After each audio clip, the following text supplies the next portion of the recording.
Hai guys, selamat datang di channel Enkun. Versi botak berjubah bisa merapat. Karena di video kali ini, kita akan membahas lanjutan cerita One Punch Man. Setelah seorang pahlawan kroco yang dihajar oleh seekor monster karena sudah diperalat oleh sindikat dari sisi gelap asosiasi pahlawan. Lebih tepatnya, kita akan mereview manga One Punch Man versi Murata chapter 187 bagian kedua yang bersumber dari website Reddit OPM atau forum Reddit. Buat kalian yang belum lihat review chapter sebelumnya, bisa klik link di deskripsi atau bisa juga klik link di pojokan atas video ini ya. Dan buat kamu yang cuma ngikutin animenya atau tidak mau kena spoiler, Enkun sarankan mending stop videonya aja dari sekarang. Nah, di manga chapter 187 bagian kedua ini, salah satu sisi gelap asosiasi pahlawan terbongkar. Dan di luar dugaan, yang membongkar semua itu adalah si botak. Penasaran? Oke, langsung aja kita bahas. Let's go!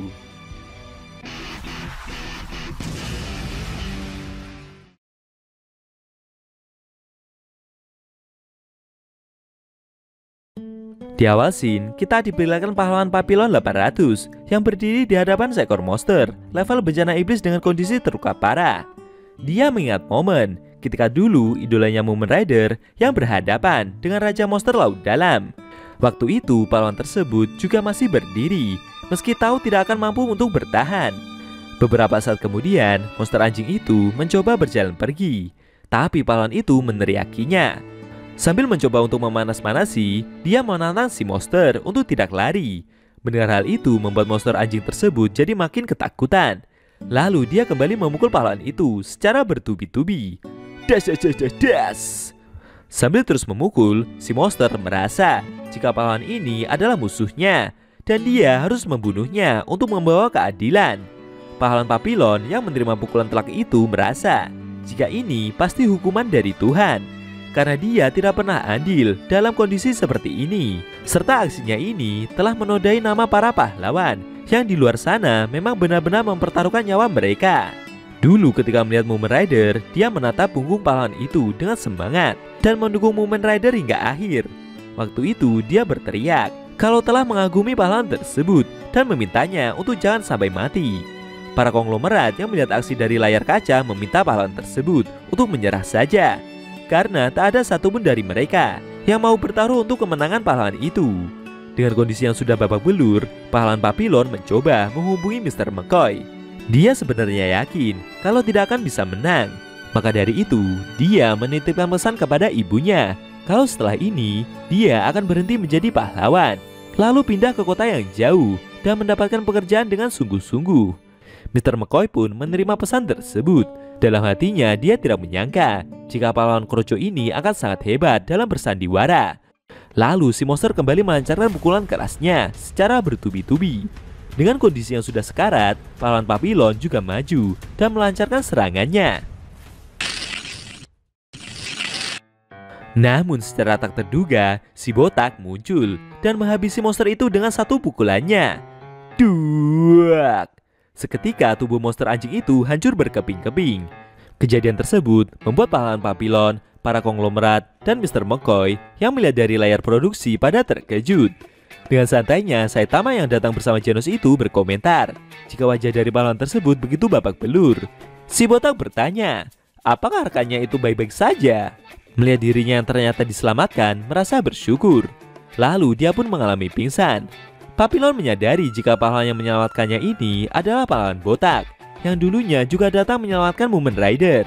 Konglomerat yang sebelumnya bekerja sama dengan Mr. McCoy langsung menelpon staf tersebut dan meminta pertanggungjawaban karena taruhan mereka gagal total. Mr. McCoy begitu menyesal dengan kejadian tersebut. Dia berjanji akan mempersiapkan permainan selanjutnya untuk mengganti kerugian yang terjadi. Staf itu begitu emosi dengan aksi yang si botak lakukan. Beberapa saat kemudian, dia pun mendatangi lokasi kejadian dan menghampiri mereka berdua. Menurutnya, tak ada yang menyuruh mereka untuk datang ke sini, dan mereka berdua harusnya menahan diri. Saitama bertanya kepada Genos, kenapa mereka malah diomeli seperti ini, padahal barusan mereka berhasil mengalahkan seekor monster. Genos memberitahu jika itu tadi adalah monster level bencana iblis, dan harusnya itu akan menjadi pencapaian yang hebat untuk gurunya. Mr. McCoy berdalih jika pahlawan Papillon 800 sudah berhasil melemahkan si monster sebelumnya. Jadi harusnya hampir seluruh pencapaian juga jatuh ke tangan pahlawan itu. Dalam benaknya, staf tersebut merasa bersyukur Karena kedua pahlawan ini juga tidak tahu kalau level bencana monster tersebut sebenarnya adalah serigala. Genos yang melihat gurunya diperlakukan seperti itu menunjukkan raut muka yang tidak terima. Tapi Saitama sendiri berkata dalam hati jika sebenarnya dia tidak peduli soal pencapaian atau yang sejenisnya. Namun tidak lama kemudian Child Emperor muncul dan berkata jika sepertinya staf tersebut merasa kesal karena permainan curangnya telah berhasil digagalkan. Mendengar hal itu membuat Mr. McCoy begitu kaget. Dia pun segera undur diri dan kembali ke dalam markas. Lalu Child Emperor menceritakan sindikat tersebut kepada Saitama dan Genos. Dia memberitahu juga jika asosiasi memiliki website rahasia. Di sana ada peluang juga untuk tiap pahlawan.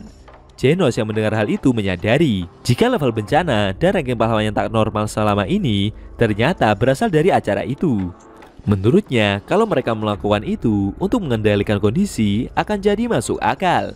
Saitama yang melihat website tersebut malah kaget dan emosi yang gak karuan karena peluangnya di website itu begitu rendah, seakan si botak dianggap seperti halnya sampah. Menurut Child Emperor, sepertinya sisi gelap dari asosiasi masih memiliki akal yang lebih dalam. Dia akan mencoba untuk terus menyelidiki lebih lanjut. Genos bertanya, kenapa pahlawan kelas S itu mau memberitahu soal ini semua? Child Emperor berkata jika dia merasa bersalah karena telah meragukan mereka sebelumnya. Maka dari itu dia memberitahu informasi tersebut.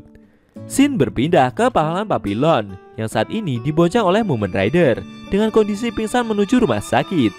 Ketika siuman, pahlawan itu begitu kaget karena dia sedang bersama idolanya. Mumen Rider bercerita jika dia menonton siaran langsung itu dan dia sangat senang dengan aksi yang pahlawan itu lakukan.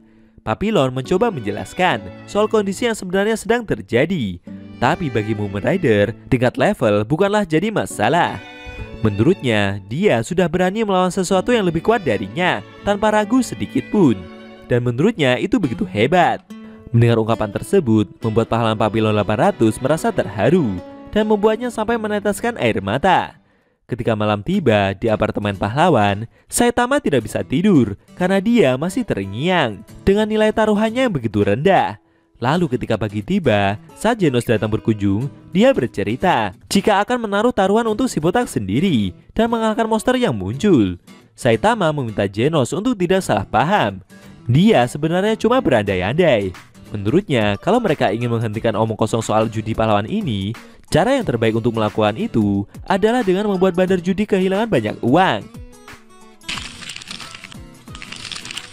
Genos bertanya, jika bandar judi kehilangan banyak uang, bukannya mereka tinggal memperluas jejak saja agar bisa mendapatkan uang kembali. Sambil berkeringat rasa panik itu, si botak membenarkan hal tersebut.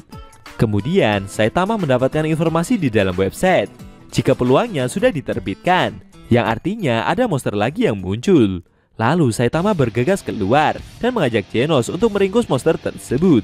Saking semangatnya, si botak sampai berlari dan menyalip beberapa pahlawan yang juga menuju lokasi bencana. Namun secara tak terduga, ada seorang penjamret yang menaiki mobil formula dan mencuri tas seorang wanita. Kejadian itu membuat Saitama jadi bingung harus menolong yang mana, antara mengalahkan si monster atau menangkap penjamret tersebut. Dan akhirnya si botak memilih menolong wanita itu. Beberapa saat kemudian tas tersebut dia kembalikan. Si wanita berterima kasih kepada Saitama. Genos memberitahu jika sepertinya Tatsumaki telah berhasil mengalahkan monster tersebut. Saitama yang mendengar hal itu cuma tersenyum sambil meneteskan air mata. Si botak kayak gak ikhlas gitu ya guys. Para warga yang melihat kejadian itu salah paham. Bagi mereka, pria botak ini benar-benar baik. Dia menolong dengan serius dan itu membuatnya sampai menangis terharu. Lalu seusai kejadian tersebut, Saitama merasa lesu. Dia bertanya dalam hati, apakah kondisinya ini memang seputus asa itu? Dan apakah dia melakukan aksi kepahlawanan ini cuma demi uang semata? Menurutnya permainan judi itu begitu menyeramkan, karena kejadian tersebut membuat uangnya melayang begitu saja. Tapi tidak lama kemudian, wanita yang dia tolong tadi menghampirinya dan memberikan ucapan terima kasih dengan memberikan cincin berlian untuk si botak. Sontak saja, Saitama yang diberi hadiah itu begitu kaget. Kayaknya harga berlian itu bakal cukup deh buat nutupin kerugian yang si botak keluarkan dalam permainan judi tadi guys. Kira-kira apakah setelah ini Saitama bakal ngelakuin hal konyol yang lain? Sayangnya, scene cerita manga One Punch Man versi Murata, chapter 187 bagian kedua telah berakhir.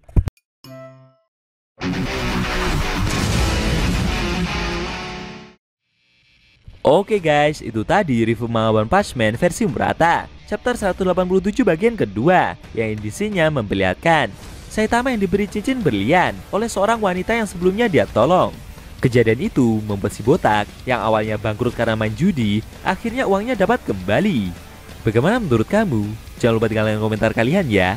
Kalau mau nonton review sebelum atau selanjutnya, bisa klik link di deskripsi. Linknya udah Mimin taruh di sana kok.